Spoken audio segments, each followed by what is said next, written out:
নমস্কাৰ ইকুইলিব্ৰিয়ামত আপোনালোক সকলোকে আকৌ এবাৰ স্বাগতম জনাইছোঁ। আপোনাৰ যদি ৰাতি টোপনি নহা হৈছে, দিনত হৈ যোৱা কথাবোৰ বাৰে বাৰে মনত আহি থাকে, আপোনাৰ সৰু সৰু কথাত খং উঠে, ভোক কমি গৈছে, ৰাতি টোপনি নহা হৈছে, নিজৰ হাৰ্টবিটটো শুনি পোৱা হৈছে, আপুনি খিংখিঙীয়া হৈ থাকে, পিঠি বিষ হৈ আছে, আপুনি চেকআপ কৰাইছে, এক্সামিনেশ্যন কৰাইছে, কোনো ৰিজন ওলোৱা নাই, কোনো ডায়েগনচিছ হোৱা নাই, কিন্তু আপুনি এই সমস্যাটোত ভুগিয়ে আছে, তেনেহ'লে আপুনি ষ্ট্ৰেছত ভুগি থাকিব পাৰে।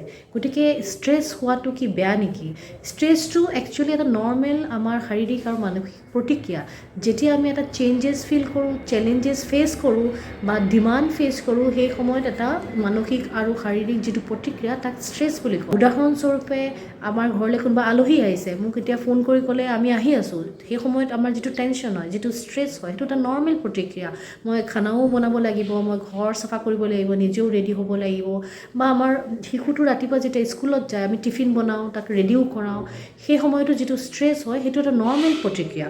কিন্তু ডে টু ডে লাইফত যিবোৰ আমাৰ ষ্ট্ৰেছ হয় আমি সেইটো নিয়ন্ত্ৰণ কৰি ল'ব পাৰোঁ, অলপ দেৰি পিছত আমি নৰ্মেল হৈ যাওঁ।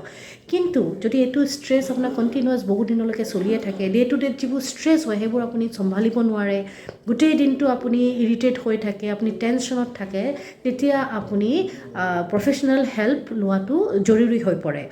এই বস্তুটো যদি কণ্টিনিউৱাছ হৈ থাকে তেতিয়া কি হয়, লাহে লাহে আপুনি ডিপ্ৰেশ্যনত ভুগিব পাৰে, আপুনি এংজাইটিত ভুগিব পাৰে, বা আপোনাৰ BP হাই হ'ব পাৰে, বা ডায়েবেটিছতো ভুগিব পাৰে। গতিকে প্ৰফেশ্যনেল হেল্প লোৱাটো বহুত জৰুৰী হৈ পৰে।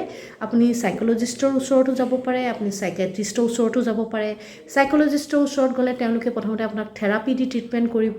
যদি ভাল নহয় তেতিয়া আপোনাৰ তেওঁলোকে ৰেফাৰ কৰিব চাইকেট্ৰিষ্টৰ ওচৰলৈ। চাইকেট্ৰিষ্টে আপোনাক কিছুমান দৰৱ দিব, যিবোৰ দৰৱে আপোনাৰ মনটো আৰু শৰীৰটো ৰিলেক্স হোৱাত সহায় কৰিব আৰু আপোনাক এই ষ্ট্ৰেছটো ফেচ কৰাটো সহায় কৰিব, আৰু লাহে লাহে আপুনি এই ডে টু ডে যিবোৰ ষ্ট্ৰেছ হয় সেইটো কণ্ট্ৰল কৰিব পৰা হৈ যাব, নিয়ন্ত্ৰণত ৰাখিব পৰা হৈ যাব।